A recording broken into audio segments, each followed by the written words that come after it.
about my YouTube channel. And I want to, you guys already know why I've decided to do YouTube, and it's a lot harder than I thought it would be. Just coming up with content and creating things that actually stay on topic is a lot harder than I ever thought. I've made a couple videos that I'm probably not going to post because they're just rambling and they're off topic, and there's really not even an actual topic. So if you guys want to see rambly videos that just go all over the place, let me know. I would be happy to do that because my mind is always all over the place. I have a million different thoughts going on all the time. But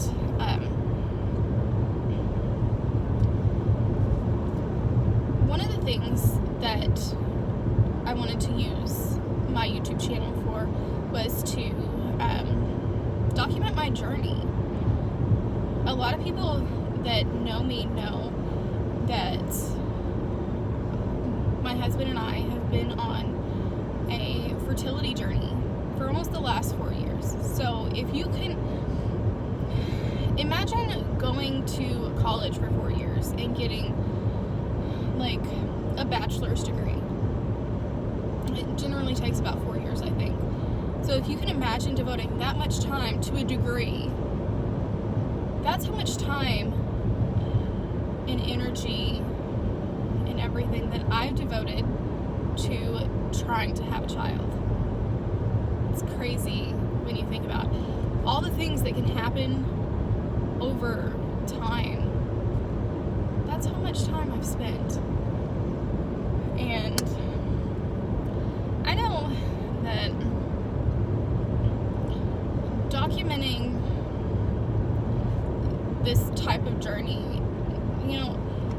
I know it's going to be awkward for people to watch, but it's not necessarily that I'm doing it for people to watch. It's mostly for me. In 10 years, I want to be able to look back at these videos and see how far I've come, and hopefully, have little rotten kids running around everywhere and be the mommy that I want to be, that I so desperately wish I could be now, and for whatever reason that's just not in the cards for us right now. And doing this whole journey has tested my faith, and there have been so many times that I've felt like I wanted to walk away from my faith and just give up on God. And then I have to just remind myself, because I've seen so many miracles that He's worked firsthand. Not even that they were my miracles, but that they've happened to family members and everything, and friends, and just remembering all of that and everything that He's done for everyone else. I can't walk away. I can't give up on my faith, because there's that tiny little bitty glimmer of hope in my heart that this is just a phase, that this is just one chapter in a much larger novel that is my life. And I can remember whenever I met my husband, I was ready to give up, just stop dating, quit looking for anybody to spend my life with. And within a month, I have it on my Facebook memories that I was just done. And a month later to the day, my husband messaged me for the first time, and we started talking. And when we first started talking, it wasn't like we really knew each other but we were getting to know each other. And once we got to know each other and we really started talking and, got into a relationship, we knew exactly where we wanted it to go. And it's true when people say that when you meet the love of your life, the person that you're supposed to spend your forever with, there was a sense of peace in me that I've never felt before. And whenever we met and we started talking, that's what I felt. And other than just saying that it was just a peacefulness, you can't really describe it to other people. It's like they really have to experience it for themselves. And that was a new chapter that was open for me when we met. And, the more I think about it, we've been together for almost 5 years. It'll be 5 years in June. And we'll be married for 4 years in September. And we have had a lot of ups and downs and struggles along the way. And it's not the healthiest one, but it's one that I focus a lot of my time on because, going through doctor's appointment after doctor's appointment, it's come more to the realization that the problem's with me. It's not with my husband. I mean, we're both overweight, extremely overweight. And I know that that's a part of it, but the main problem is with me. And it's a hard pill to swallow when you know you're the problem, that things aren't happening when you want them to happen in the way you want them to happen. It's a hard thing to just accept, especially when it's something that you've wanted since you were a kid. Like, if you were to ask me what I wanted to be when I grew up, I couldn't tell you an occupation that I wanted to have when I was a kid to now that I wanted to do. I couldn't tell you that. But I can always tell you that I knew I was supposed to be a mom. And, I'm a stepmom. Do not get me wrong when I say I'm meant to be a mom. My stepson, I love him so much, but he's a rotten-ass teenager. Let me tell you guys. And, when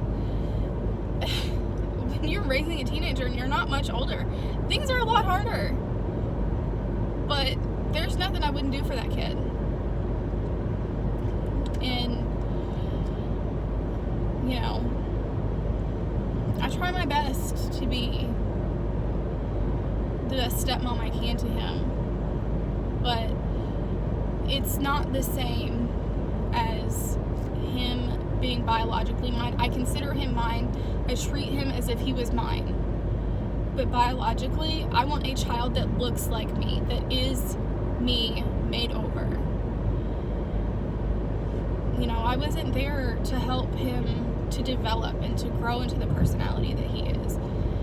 And I have so much nurturing in me that you can't give to a teenager, especially a teenage boy. He doesn't want it. Some days, the way we bicker and argue back and forth, you would think we were more brother and sister. But I love him, and I wouldn't trade him for the world. Some days are harder than others, but he knows. He knows I love him. He knows he's mine. He knows. But all of this is to just document how far we've come and how far I'm willing to go, I guess, on this journey. And it's a lot. It is a lot. And I would be lying if I said that it was easy, because this is the hardest thing that I've ever had to do. My life hasn't necessarily really been easy, but it hasn't been really super difficult like a lot of other people that I know and that I'm friends with. But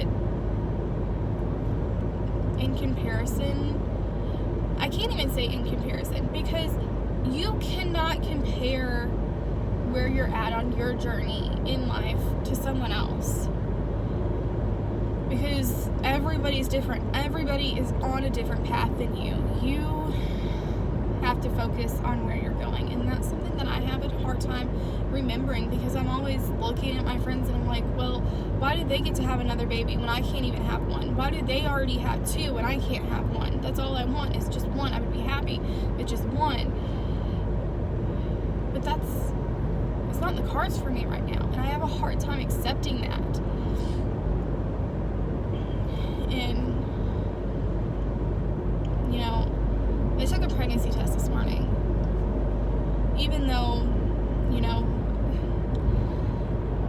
I have a feeling that in my heart, I'm going to know, even way before I ever get a positive on a test. I'm going to know. But, you know, in my heart and in my gut, I knew that it was going to be negative. And I'm just sitting there thinking, how many more negatives can I get before I completely break? And that's really the $1 million question, is how much more am I gonna put myself through?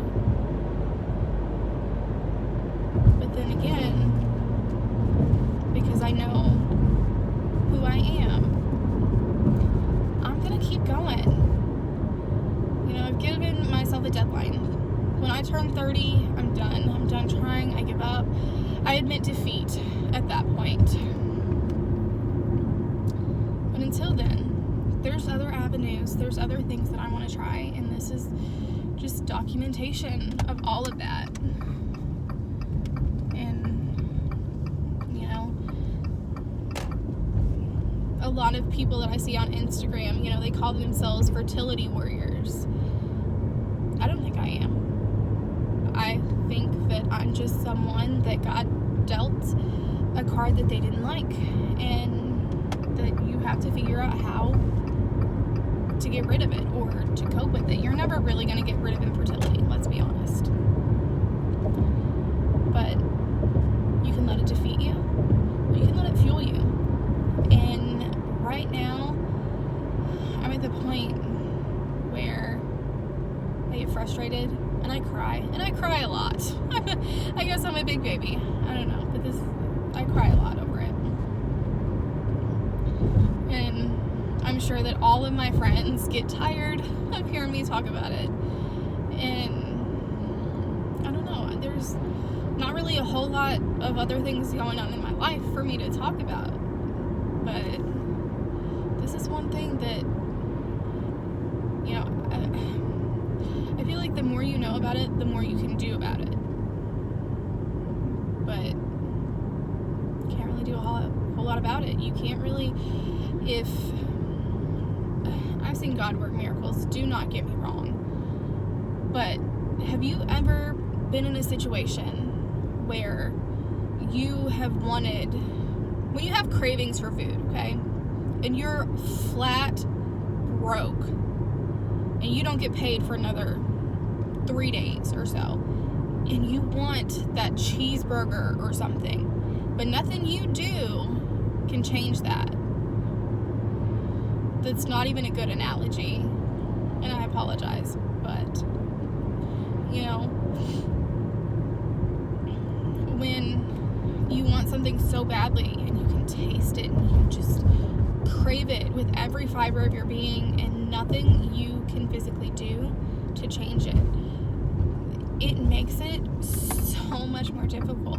It's not like I can go and wake up in the morning and be like, okay, we're gonna release an egg today, we're gonna have sex, and it's gonna make a baby.